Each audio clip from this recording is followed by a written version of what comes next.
From getting this strange urge to see what is going on with this untouched piece of land to the massive gold haul and the risk involved in getting it, here is how a gold rush crew was able to hit a $27 million gold jackpot before winter.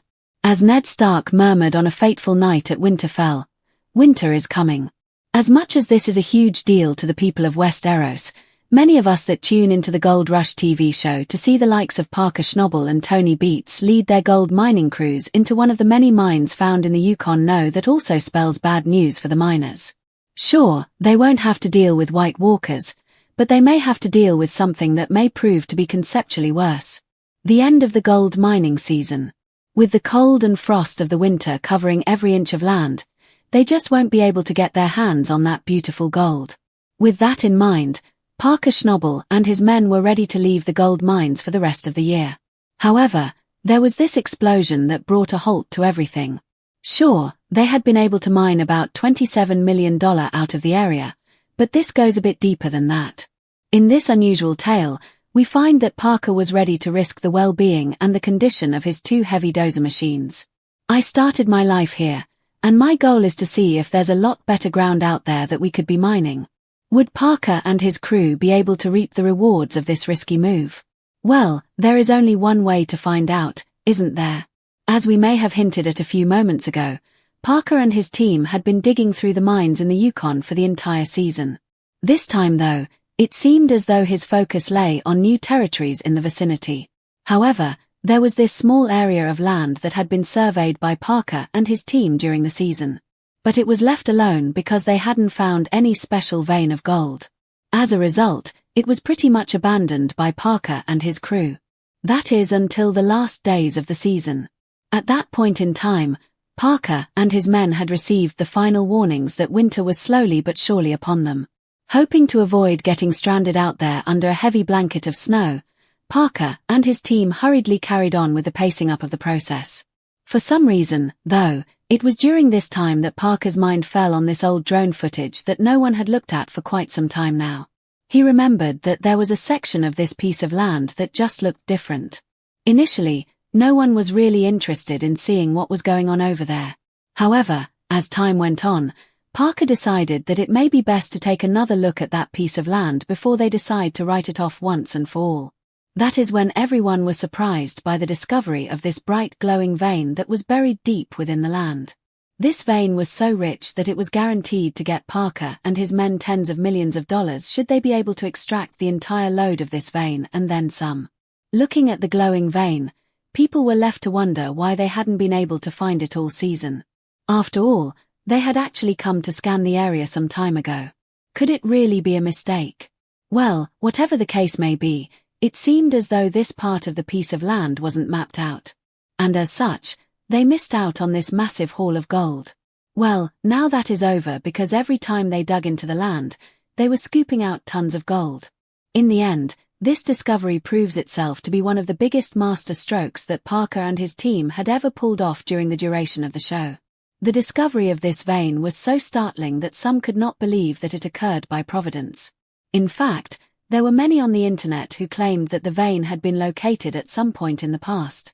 It was just kept away from the limelight so that they could use it for the climax of the show that season. However, Parker claimed that this thing wasn't even on their map. That said, the cheeky look on his face told us that he must have been hiding more than this vein from us when he stood in front of the cameras. Foregoing all the noise surrounding the discovery of the vein, we came to realize that Parker and his team still didn't know how much gold was out there. That said, things looked good from the very first dig of the soil in the area because it helped them find this massive chunk of gold. Interestingly enough, when Parker took hold of this massive nugget of gold, what the hell it off? So this is where the welcome stranger nugget was found. So that was the biggest nugget in the world. So it was pretty bloody big. Is that made out of gold? Okay, so this is a replica, but it's the exact replica. And that's how big it was. Parker wasn't jumping for joy. No, he stoically looked the precious stone over before murmuring that this was unexpected. That was almost the understatement of the year, but we didn't have too much time to dwell on it because the camera immediately turned off. Looking back, this tells us that the team was hiding something from the audience at that point of time. With this massive new discovery staring Parker and his team in the face, Parker was compelled to make a bold move. He had to send 2 heavy dozers to this spot so that they could get to work. Sure, many other gold mining crews were calling it a day for the season thanks to the approaching winter. But not Parker. No, our boy and his crew knew that they had to at least secure this place before the season was over. This was a huge risk because these machines were vital to the success that they had already enjoyed so far this season. If anything should happen to them going forward, it could be devastating for the crew. That said, Parker would not be restricted by such worries. Instead, he was insistent that they must take advantage of this amazing new discovery right away. Whatever happened going forward, they would handle it when they crossed that bridge. For now though, there was no way he was not going to dig out all the gold that he could within the short period of time that was available to them. Well, this was easier said than done because this move did come with its challenges. For starters, when the first dozer got taken to the area, its track happened to get stuck in the wet soil. How annoying. As a result, the team used up valuable time to pull it out before they could even get to work.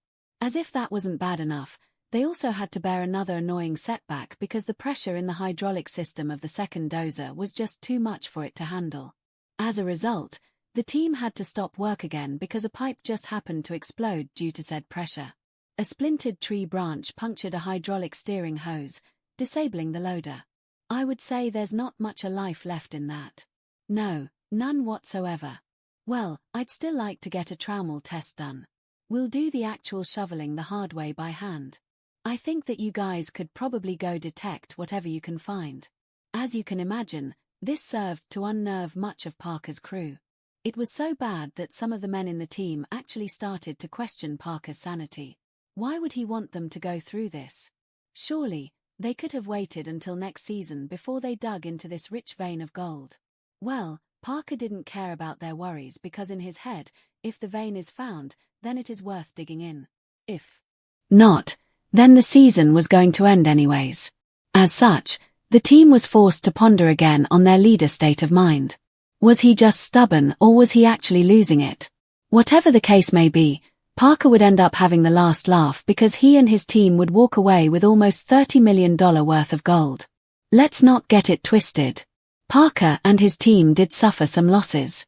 For example, they lost a good amount of money working on the maintenance of the equipment that got damaged when they were working under those unfavorable conditions. But at the end of the day, Parker and his team were able to smile brightly when they watched all that gold come out of the ground. We are all compelled to admit that Parker had taken a risk. And in the end, he can smile brightly because he came out on top. No wonder he is considered to be the face of the gold rush. If this move didn't epitomize the saying all or nothing, we aren't sure what would. We can see how there is no time for halfway measures. We have to go all in to get what we want. And as we always say, fortune favors the bold.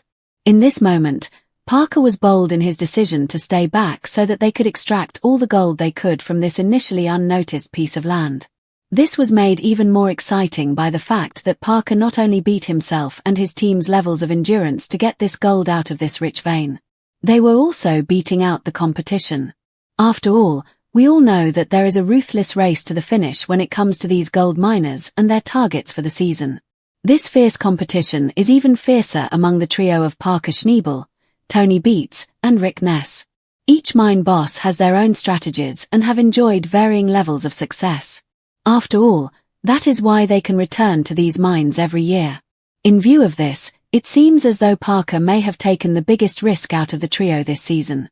After all, what Parker did is almost unheard of. He took the risk of going into uncharted territory towards the end of the season. Add the fact that winter was fast approaching, and you can see why his own crewmen may have been worried about their boss's sanity.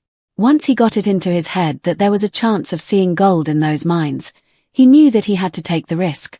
He could have given up easily when he didn't get the results he would have liked initially, but at the end of the day, his risk actually paid off.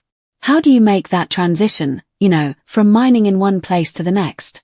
That's really difficult. And it's a thing that a lot of miners get wrong. You do it too soon and you're spread way thin. If you do it too late, then everybody knows you're desperate. And it must have been really daunting for him during that time. especially when we find out that Tony was on a path of his own at the same time. In contrast to his younger rival, though, Tony decided that he was going to take on a known vein of gold. With this vein of gold in place, Tony and his men were able to get their hands on a decent amount of gold that season. Safe and sure, yes, but not as profitable as the risk Parker took when he went after that rich vein of gold. In fact, he was already making some sure but steady success of his own that season. He just could not resist the urge of looking into that untouched piece of land so that he could see what may be down there. Now Parker and his men are looking at a gold haul worth almost $30 million. Isn't that truly amazing? With that, you could actually say that Parker was the winner of the season. Sure, other crews enjoyed their own levels of success, but Parker and his team, with their risky moves, proved to be the ones to come out on top of this mining war this year. As much as Parker and his men were able to get their hands on millions of dollars worth of gold while they were mining away that season, it would be remiss if we failed to mention that some rather strange things were found along the way. To be honest, we must mention that during such digs, crews are known to dig out some of the weirdest stuff while they are out there. This time though, they were surprised to come across a strange black shining object. When they took a closer look at the strange object, they found that it was a heavy rock that had some engraved marks on them. It was almost as though someone had put these strange markings on the rock thousands of years ago. What's up with that? As if that isn't odd enough, Rick and his men found this odd piece of iron on their own mining site. A closer look at the piece of iron told them that it must have been a part of some old tool that must have had some kind of rust on it due to how old it was. What actually made the piece of iron stand out, though, was the strange shape it assumed. Looking at it, some people were wondering if it was some sort of tool that belonged to an old miner. The old miner must have come out there back in the day so that he could dig into the land. Then, over at Tony Beats's site, his team was surprised to find this rock which had white lines on it. What could that be? Some geologists expressed their belief that this rock formation must have been many thousands of years old. As such, there must have been some sort of natural water source in the area. Does this explain the strange white lines on the rock, though? We cannot say, but what we can say is that things were getting stranger than ever as the gold miners plowed through the dirt looking for gold. At least they could boast that they were able to get some strange artifacts out of the experience. Looking at the situation, many of the fans who tuned into the Gold Rush TV show did not waste any time getting into the speculations. To them, they figured that the teams must have touched ground on some historical sites or something. Others even claimed that they were ancient tools.